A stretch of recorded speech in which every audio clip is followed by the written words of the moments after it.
Some developments half a world away that I want to fill you in on concerning Rishi Sunak, the British Prime Minister. This could explain why he didn't decide to come to the UN General Assembly powwow in New York this week. He's announcing what amounts to a big 180 on climate change in His Majesty's kingdom. Right now, he is saying that we have to have a new approach to deal with climate change.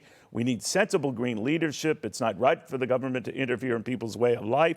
This signals that he is changing Britain's environmental commitment. In other words, this idea going to a baseline of net zero carbon emissions by the year 2050. He's still making that a goal, but he's sort of stunting it along the way to get it to 68% by 2030 and to take it down in stages each year after that. Already, Greenpeace has responded saying, are you nuts? This is going too far.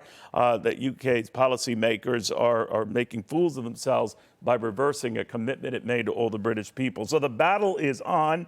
The reaction here with Neil Chatterjee, the former Federal Energy Regulatory Commission chair. Neil, this is, I wouldn't call it an about face as it's been characterized, but it's certainly, hey, let's all slow down here. What do you make of it? Yeah, it's not an about face. It's a recognition of reality. The fact of the matter is EVs are very exciting and they offer a lot of potential. Heck, I want to get a Ford F-150 Lightning. I want to make that decision as a consumer.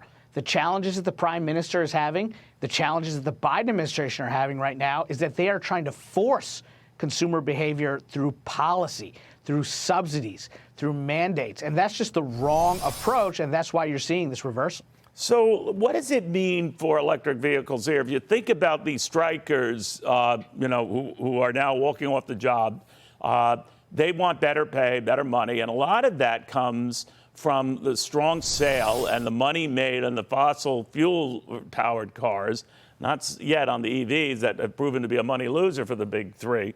Having said that, they're behind the president's commitment to this, but are they aware of the economic underpinnings of this and the fact that everything really depends on those automakers continue to do well with gas-powered cars? I mean, this is the tricky part of government trying to intervene in the marketplace. The Biden administration has faced these kinds of conundrums across the economic spectrum. Electric utilities are being forced to decarbonize at a pace faster than they want, and it has impacts that are not always clearly seen up front. What we're seeing here is the transition to EVs, if it's being forced by government policy, will have unintended consequences like fewer workers, like lower wages, like lessened demand. And so the real key here is to focus on market-based solutions to achieve the decarbonization goals that the administration wants. Let consumers decide if they want EVs. Don't force it through policy. And again, the market might very well go that way. If anything, I could read into the British Prime Minister's move to slow down the climate or the clean climate push is that he does see the promise of that down the road, but it's much further down the road than we thought. Automakers have been kind of relaying that to workers. The workers, though, are seeing this as an opportunity to pounce. Well, I guess the pouncing is good. But the reality is that more people are buying these vehicles, but not at nearly the rate the government wants them to. And therein lies the rub, right? Well, because the government policy is intended to drive purchase of these vehicles, but not usage of these vehicles. And what I think these auto workers recognize is we don't even have the infrastructure in place today to really go to the EV transition that the administration wants.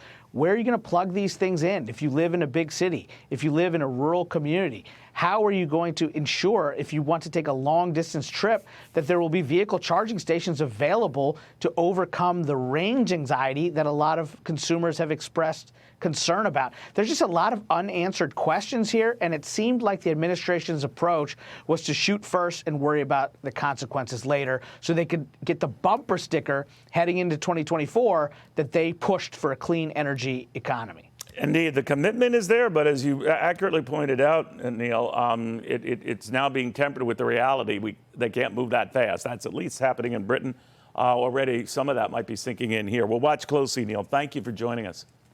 Thank you for having me.